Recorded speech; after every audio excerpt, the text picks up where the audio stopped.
আসসালামু আলাইকুম প্রিয় বন্ধুগণ। আজকে আরেকটা দুঃখের কথা বলার জন্য আছে আপনাদেরকে।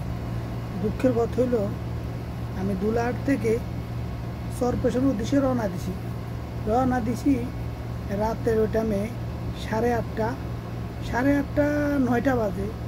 ওখানে যাওয়ার পরে মুজামিল্লার দোকান বরাবর গেলাম, একটু সামান্য সামনে গেলাম। সামনে যাওয়ার পরে একটা মোটর সাইকেল দাঁড়ায় রয়েছে। মোটর দাঁড়াই থাকা আমাকে সিঙ্গেল দিয়ে দাঁড়াইলো। আমার গাড়ির কোনো যাত্রী ছিল না। তো আমারে বললো, এই বেটা কে আছে দে, এই বেটা তোর কী আছে সব দে, আমি কি ভাই কেন, এই বেটা দিতাম বলছি বেটা। পরে আমি ওই টাইমে ওরে চিনতে পারি না।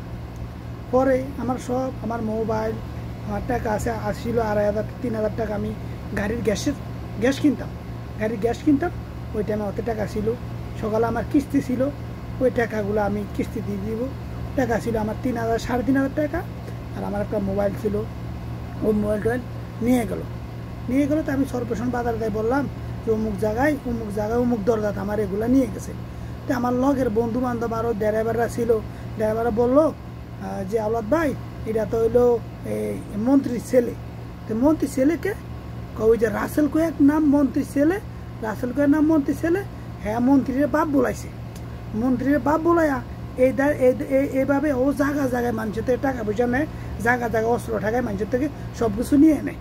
তারপর আমি এখন বিচার কার কাছে দিব?